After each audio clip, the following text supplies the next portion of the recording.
Hello friends, आज हम लोग पढ़ेंगे इन्वायरमेंट। और इन्वायरमेंट में आज हम टॉपिक पढ़ेंगे जैव विविधता, बायोडाइवर्सिटी। तो देखिए फ्रेंड्स, ये क्या होती है जैव विविधता। अगर आप इस शब्द को अगर तोड़ेंगे ना, तो आपको दो वर्ड मिलेंगे। बायो, ठीक है, जैव। जैव मतलब जीव हो गया, लाइफ है ना। विविधता क्या हो गया, उनमें अंतर। मतलब आप जैसे मान लीजिए एक जगह है, ठीक है, एक जंगल है। वहाँ जितने भी अलग अलग प्रकार के जानवर पाए जाते हैं, ठीक है, हाथी, शेर, मंकी, जो भी है, अलग अलग जितने प्रकार के जीव पाए जाते हैं। अगर उनमें बहुत अंतर है तो वहाँ और अलग अलग तरीके के पेड़ पौधे पाए जाते हैं, तो हम कहेंगे वहाँ की बायोडाइवर्सिटी बहुत ज़्यादा है। उसको हम कहते हैं जैव विविधता। मतलब कितने तरीके के वहाँ पे जानवर हैं, कितने तरीके के पेड़ पौधे हैं। जितने ज़्यादा तरीके के आपको मिल जाएंगे तो हम कहेंगे वहाँ की बायोडाइवर्सिटी बहुत ज़्यादा है। वहाँ हर तरीके के आपको जानवर मिल जाएंगे। तो देखिए, अगर आप कहीं जा रहे हैं एक जंगल में, अगर एक सा ही पेड़ सब जगह लगे हैं, एक ही तरीके का पेड़, एक ही तरीके का एक जानवर है, तो उधर की बायोडाइवर्सिटी कम होगी। वहाँ जानवर और पेड़ तो ज़्यादा होंगे, लेकिन वहाँ की बायोडाइवर्सिटी को कहेंगे कम है, क्योंकि वहाँ जीवों में, प्रजातियों में विभिन्नता नहीं है, उनमें अंतर नहीं है। ठीक है, तो जितनी तरीके की हमें पेड़ पौधे मिल जाएंगे, जीव मिल जाएंगे एक जगह पे, हम उस जगह को कहेंगे कि वहाँ की बायोडाइवर्सिटी बहुत ज़्यादा है। अ, इतने आसान शब्दों में आपको कोई नहीं समझाएगा जितने में मैं आपको बता रही हूँ। तो देखिए, मेरा पर्पस होता है कि मैं आपको टॉपिक ऐसे समझाऊं कि जो एक बच्चा भी अगर पढ़ रहा हो तो वो भी, उसे भी समझ में आ जाए। तो देखिए, जैव विविधता जीवों के बीच पाई जाने वाली विभिन्नता है। ठीक है, मैंने आपको बताया कि जो जीव होते हैं उनके बीच जितनी भिन्नता पाई जाती है, जो प्रजातियों में, प्रजातियों के बीच और उनकी जटिल पारिस्थितिकी तंत्र की विविधता को भी सम्मिलित करती है। मतलब प्रजाति, एक प्रजाति है, उसमें कितने तरीके के जानवर हैं, या दो प्रजातियों के बीच क्या अंतर है, या उनके पारिस्थितिकी तंत्र में क्या अंतर है, तो उसको कहते हैं हम यहाँ की अलग अलग डाइवर्सिटी है। तो फ्रेंड्स देखिए, जो जैव विविधता है ना, वो सबसे ज़्यादा अगर आपसे कोई पूछे कि विश्व में सबसे ज़्यादा जैव विविधता आपको कहाँ मिलेगी, तो देखिए, अमेज़न उष्णकटिबंधीय वर्षा वनों की जैव विविधता पृथ्वी पर सबसे अधिक है। अमेज़न के जो जंगल हैं, वो बहुत घने हैं, वहाँ की बायोडायवर्सिटी आपको सबसे ज़्यादा मिलेगी। और देखिए, उच्च जैव विविधता वाले सामुदायिक अधिक स्थायी, उत्पादक और जैविक आक्रमणों के प्रति अधिक प्रतिरोधी होते हैं। देखिए फ्रेंड्स, जिस जगह जितनी ज़्यादा जैव विविधता मिलती है ना, वहाँ का जो समुदाय होगा, वहाँ का जो पारितंत्र होगा, वो सबसे ज़्यादा स्थायी होगा। वो सबसे ज़्यादा अपने आप को बचा के रखेगा।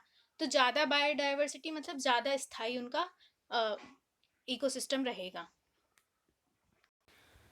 अब फ्रेंड्स, हम देखेंगे जैव विविधता के प्रकार कितने होते हैं, टाइप्स ऑफ बायोडाइवर्सिटी। अगर आपसे कोई पूछे कि जैव विविधता कितने प्रकार की होती है, तो वो हमारा तीन प्रकार की होती है। पहली होती है अनुवांशिक विविधता, जेनेटिक डाइवर्सिटी। देखिए, हमारे अंदर ना जीन्स होते हैं।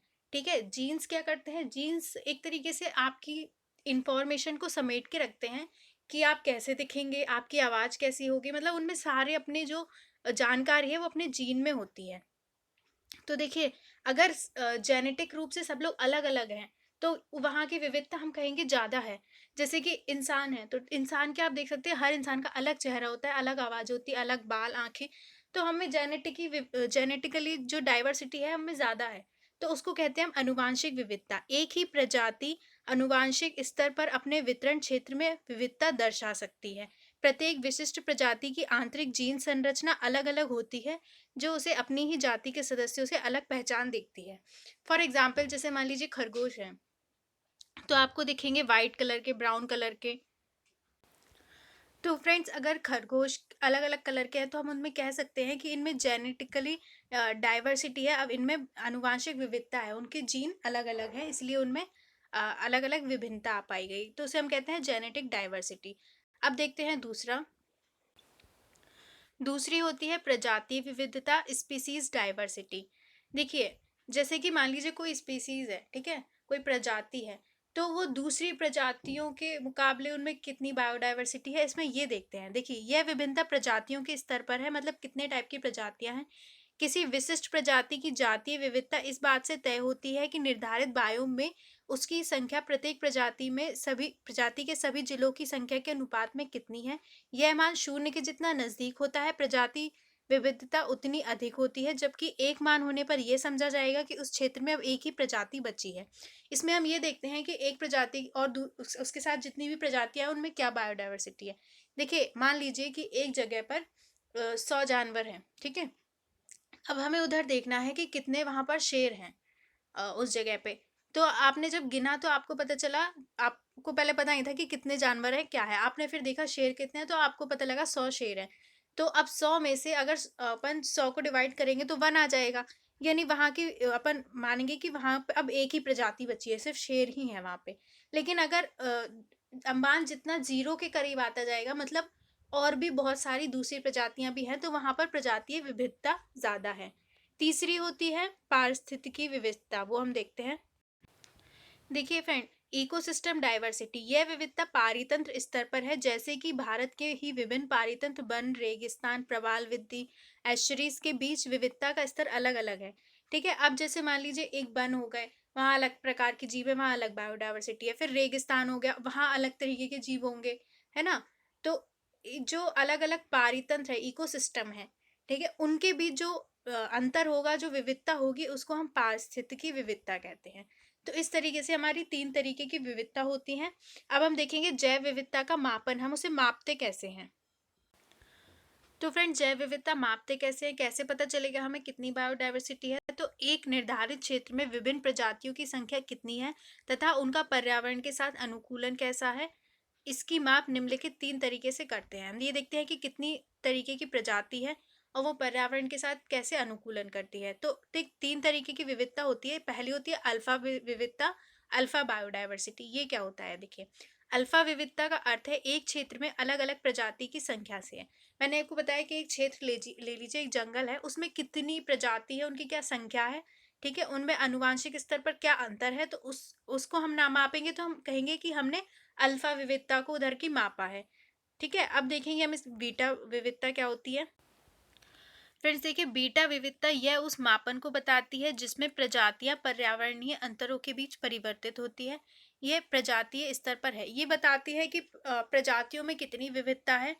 और जैसे कि कहीं पर एक प्रजाति की जगह दूसरी प्रजाति का वर्चस्व हो जाता है, तो इन सब का अंतर प्रजातीय स्तर पर जो हम अंतर देखते हैं वो बीटा विविधता होती है। अब देखते हैं गामा विविधता क्या होती है।